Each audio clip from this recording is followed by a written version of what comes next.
Latvija – mūsu mājas.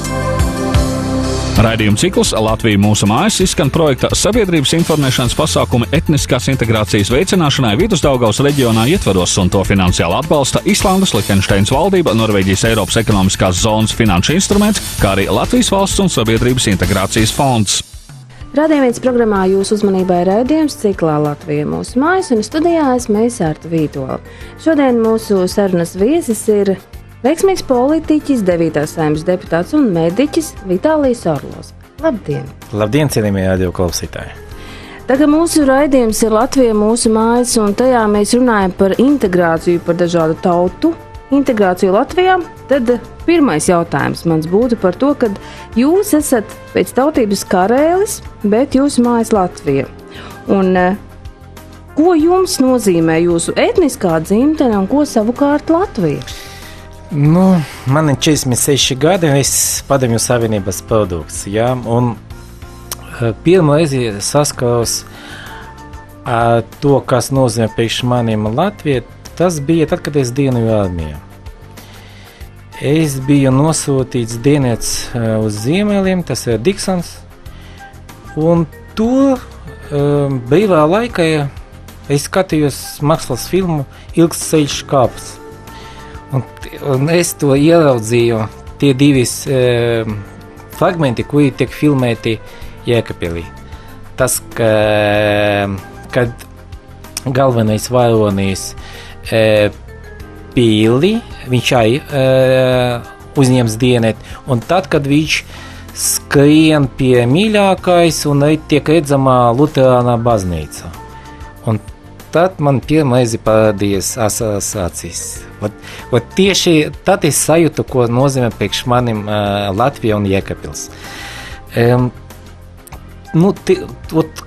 Katrs mana veicama cilvēks, kurš dzimis Padomju Latvijā un nav latvietis, ja? Es runāju par citautiešiem. Protams, man bija rada sajūta, ka viens valsts, es esmu Padomju Savienības pilsonis, un ko priekš manim nozīmē Latvija, tas bija, tas ir vienkārši Padomju Savienības sastāvdaļa, un es tad, kad dienojamies, tad es saku saprast, ko nozīmē priekš latviešiem, ko nozīmē viņa dzimtenē, ja? Un tad, kad 91. gada sākas atmoda, ja? Un es tajos laikos bija tāds, kurš nobalsoja pirmkārt par Latvijas neatkarību, un bija viens no tiem cilvēkiem, kuri nebaidījās un aizēja uz Zaķu salā, uz telecentru, tad, kad atmodas aizsargi domāja, ka varbūt uzbrukums no omaniešiem. Ja? Un mēs divi te bijām, es biju un Roberts Vasiljevs no Latgales. Ja? Un es skatos uz to, ka mūsu kursa bija ap 20 vīriešiem, ja? Tie, kuri dienēja armijā. Un tad, kad es redzu vienu otru, cilvēki, kuri tagad ieņem atbilstošos amatus, un kā viņi atceras, ko viņi darīja tajos grūtajos laikos, es neatceros to, ka viņi bija kopā ar mums.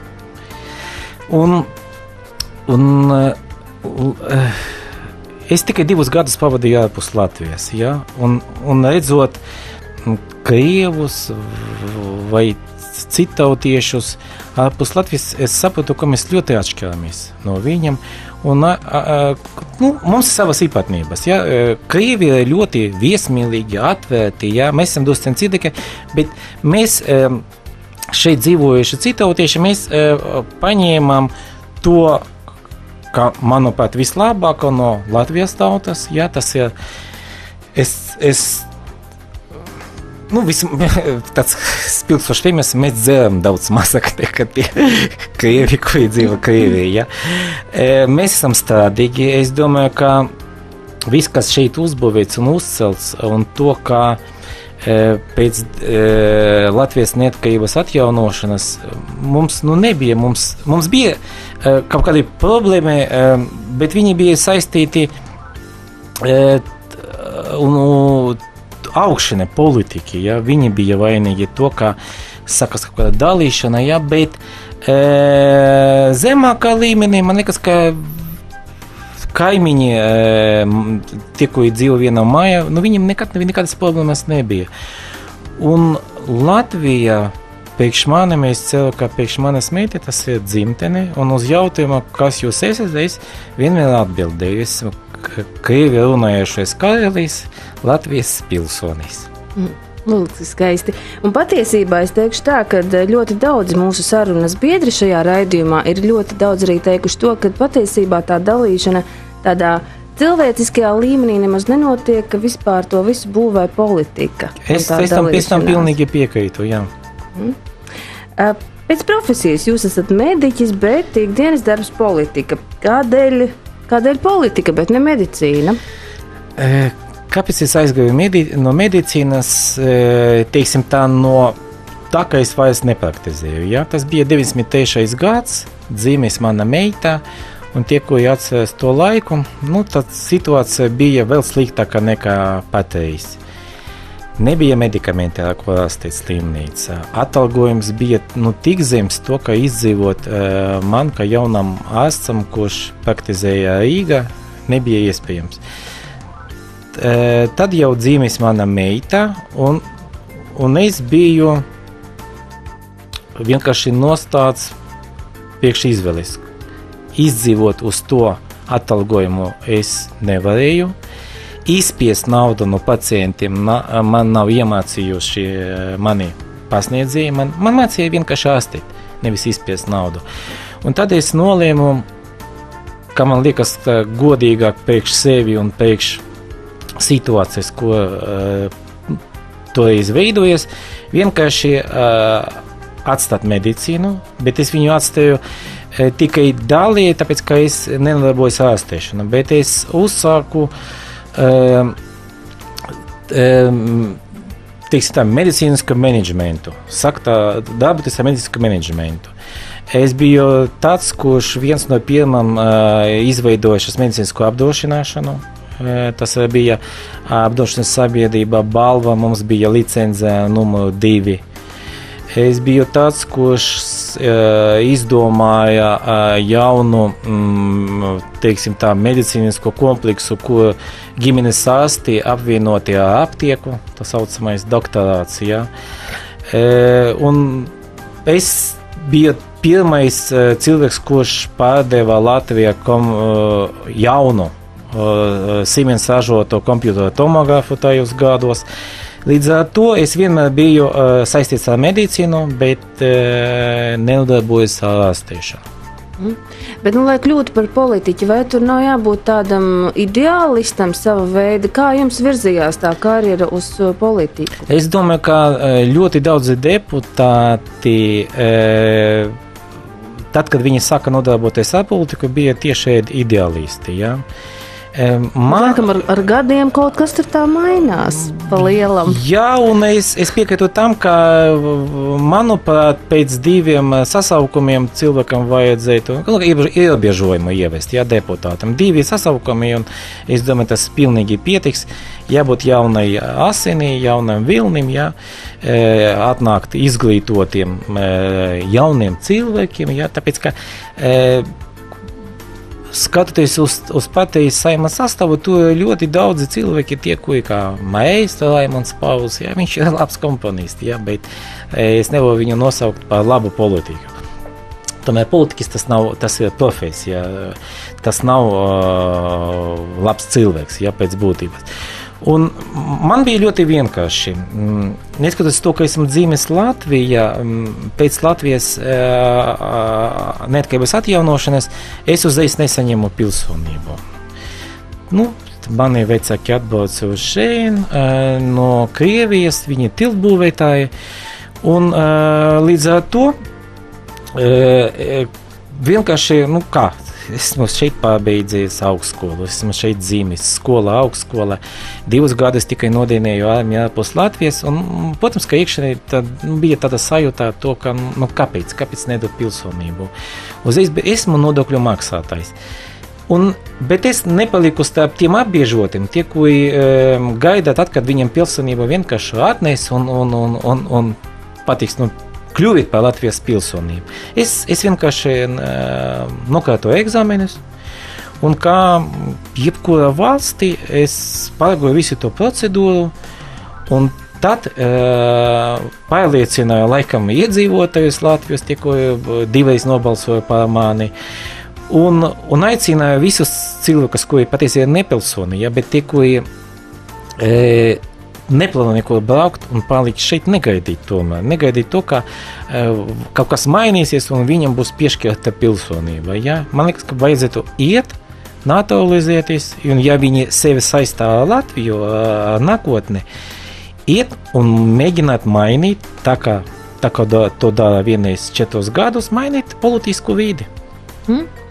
Par sportu nedaudz parunāsim. Es saprotu tā, ka jūs esat tādos lielos draugos ar sportu. Kāds varbūt ir jūsu sasniegumi un kādos sporta veidos?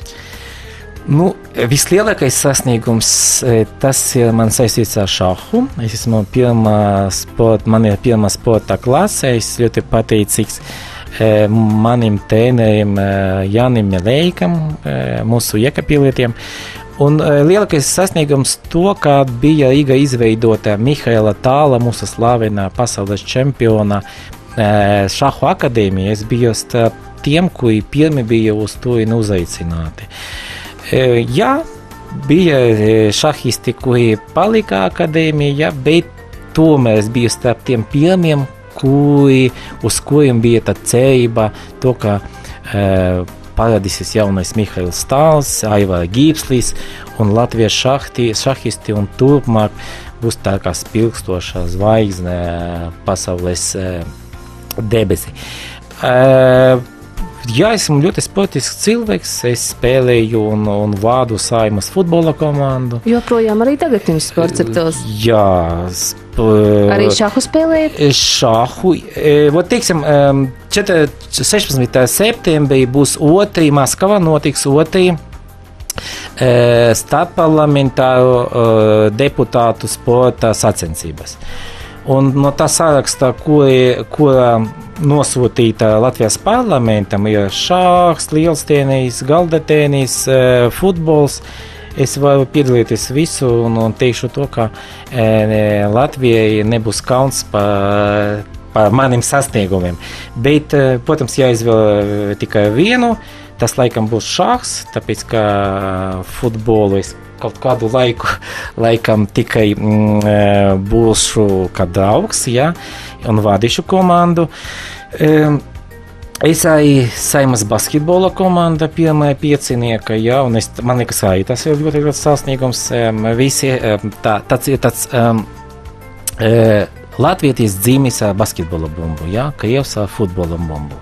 Tā mums tā teikumi, ja, un to, kā Kārlis Stēlis, mūsu slavenais basketbolists, tad, kad viņš iepriekšējā sasaukumā pārbaudīja visus deputātus un pateica to, ka man, Krievam, Karelim, jāspēlē pirmā piecinieka, tad, kad Saima sēž 80 vīrieši un starp tiem 60 viņiem ir latvieši. Protams, priekš manim tas bija es biju ļoti gandarīgs to, ka tomēr šeit bija nolēmts pēc profesionalitātes principa, ja, to, ka tu esi labākais, tu spēlēsi pamatsastāvā.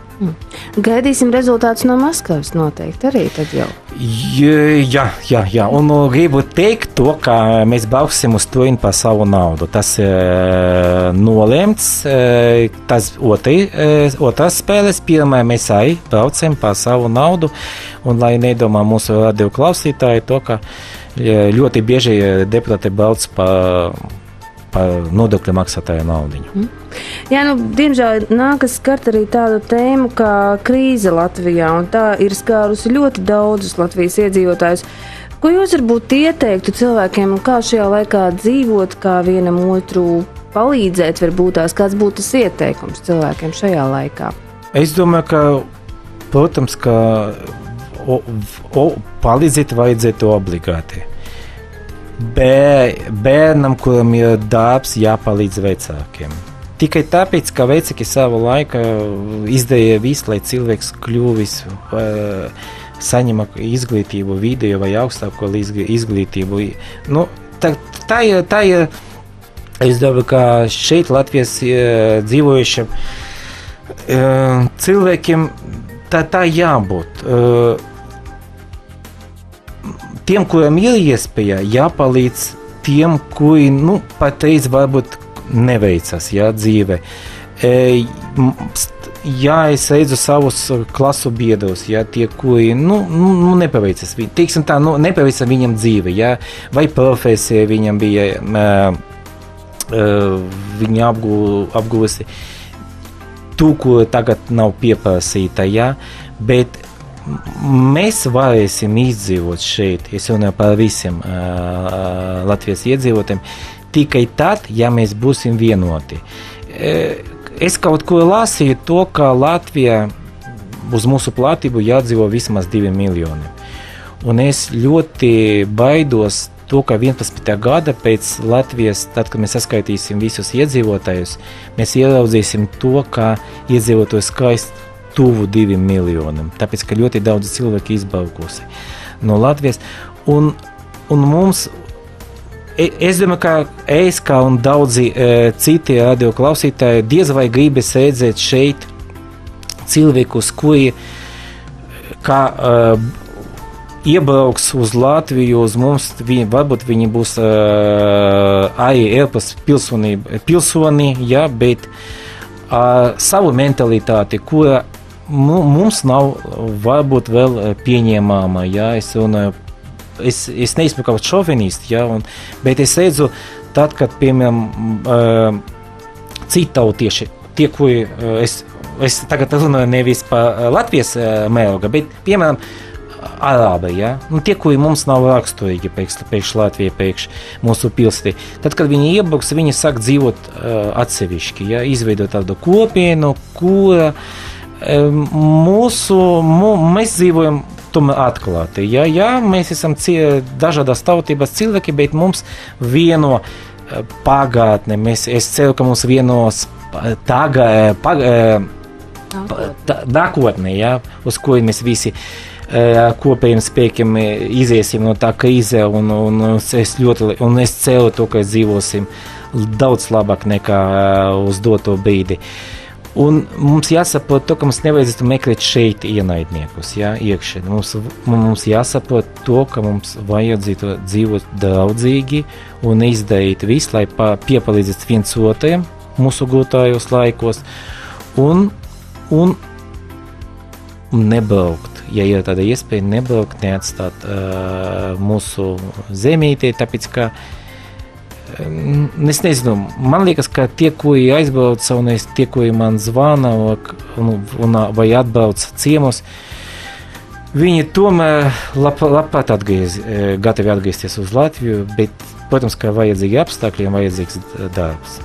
Un, laikam, tas jūsu vēlējums, saprot, arī būtu visām Latvijas tautām pamatā dzīvot draudzīgi. Dzīvot draudzīgi, domāt. Es jau teicu, ka daudzi no mums ir Padomju Savienības produkti. Tad, kad mūsu vietā kaut kur bija pieņemti lēmumi, mums tagad jāsaprot, ka mēs varam tikai cerēt uz sevi, uz saviem draugiem, uz saviem rādiem un mēģināt atrast kaut kādu jaunu ideju, lai izkļūtu no tā krīze, atrast sev vietiņu mūsu dzīvē un attīstīties. Mums jāsaprot to, ka mums jāturpina mācīties. To, ka mēs saņemam kaut kādā vidusizglītību vai augstskolas zināšanas, tas ir par maz. Jūs paši redzat, kas notiek tagad informācijas, kā attīstās informācijas tehnoloģijas, un tie cilvēki, kuri uz jūs kompjūteru un citiem tiekam, viņam būs ļoti grūti. Un vajadzētu vienkārši saprast to, ka jādara viss, lai būtu konkurētspējīgam. Ja? Un nebaidieties jautāt. Savā laikā, kad es mācījos institūtā, mana grupa bija no 8 cilvēkiem, 6 bija teicamnieki. Un es biju pēc armijas. Uz jebkuru manu izteikumu viņi tā skaties, večuks, ko viņš to stāsta. Un es pēc tādiem izteikumiem aizvēru muti un kaut kādu gadu klusēju. Un tad man ieraudzīja viena pasniedzēja, un uzdeva vitāci, kāpēc tu klusi, kāpēc tu nestīsi savus domas. Es viņai visu to izskaidroju, un viņa pateica, kas tev ir galvā, nekautējies izteikt savas domas. Gudrs cilvēks tev labos, stulbs cilvēks, uz viņu vispār nevajadzētu skatīties. Un mums nevajadzētu kautēties. Ja mēs kaut ko nesaprotam, prasiet, zvaniet cilvēkiem. Mums ir tāds, kā es izskatīšos, ja es jautāšu uz jautājumu, uz kuru zina jebkurš skolnieks, es to nezinu, nepazinu. Ja? Es domāju, ka tomēr mums cilvēki ir tādi atklāti. Ja? Man tā gribas. Un tādā ir mana apkārtne, ja? Tādi cilvēki. Un varbūt man tam paveicas, ja? Dzīvē. To, ka neviens mani nenodēvēja, ja? Un visi tie, kuri bija, es ļoti viņus cienu, un es ceru, ka viņai to pašu manai, to atdot manai. Paldies jums šodien par sarunu. Paldies jums, cienījamie radioklausītāji, un kā ārsts man ir tādā viens neslimojiet. Paldies! Paldies jums par sarunu. Tas bija raidījums ciklā Latvija mūsu mājas, to vadīja Sārta Vītola, un uz sadzirdēšanos atkal. Latvija mūsu mājas!